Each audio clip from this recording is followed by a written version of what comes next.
What if I told you your brain doesn't overthink at night to hurt you? It does it to protect you. Every replayed conversation, every why did I say that moment, every imagined future mistake, it's a part of our survival system that evolved thousands of years ago. A system designed to keep you and your social life safe. But in the modern world, that same system doesn't always know when to stop. So, when the world gets quiet, your thoughts becomes louder. Let's understand why. So, during the day, your brain is busy. There's noise, notification, people talking, tasks to complete, things that demand your attention. Your brain focuses outwards, but at night everything's become quiet. And when your external world goes silent, your inner world gets louder. This is called reduced cognitive load. During the day, your brain is processing sensory input. At night, that input drops. So your brain shifts to something else. Internal processing, and that's when your thought surfaces. Your brain does not like unresolved situations. Psychologists call this the Zeigarnik effect. It's the tendency to remember unfinished or emotionally unresolved tasks more than the finished ones.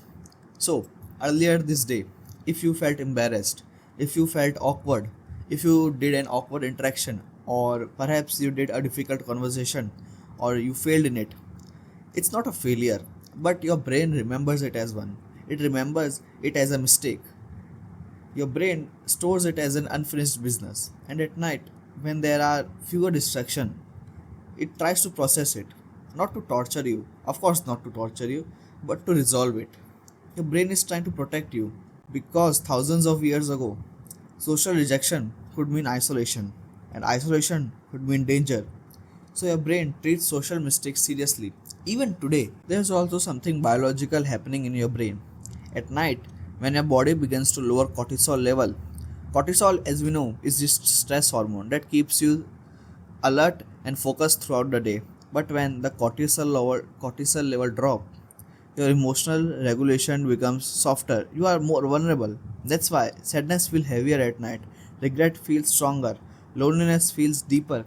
It's not that your problem grow at night. It's never that. Your problem remains the same, but your defense is softened. You become more vulnerable to such thoughts and such thinking. There's a specific network in your brain called the default mode network. This network activates when you are not focused on external tasks, when you are resting, when you are lying down, or when you are not actively engaged in anything.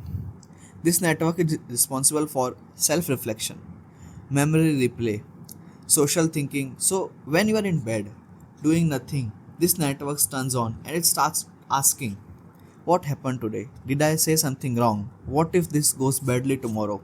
It's not malfunction, it's doing exactly what it evolved to do: reflect, predict, protect, but sometimes it overdoes it. Here's something important: your brain has a negative bias. It remembers negative experience more strongly than the neutral or positive one because evolution prioritizes survival over happiness. So your brain scans for mistake, it replays them, it analyzes them, not to shame you or hurt you, but to prevent future risk. The problem is modern life is not the same as ancient survival. An awkward conversation today does not mean exile from the tribe, but your brain hasn't been fully updated. So, when you are lying down or you are lying awake at 2 a.m. and your mind replays something embarrassing, pause and remind yourself, this is my brain trying to protect me, not to punish me or to hurt me. You are not overthinking because you are weak. You are overthinking because your brain is wired for social survival. The key is not to fight it aggressively, but to gently guide it. Sometimes just saying thank you brain, I will handle this tomorrow can calm your cycle. So, at the end of this video and this conversation, what we learned? We simply learned night doesn't create new problems. It never did. It simply removes the distraction that kept your mind focused elsewhere. And when the noise fades, you finally hear yourself. That can be uncomfortable, but it can also be an opportunity to understand, to reflect, and to grow.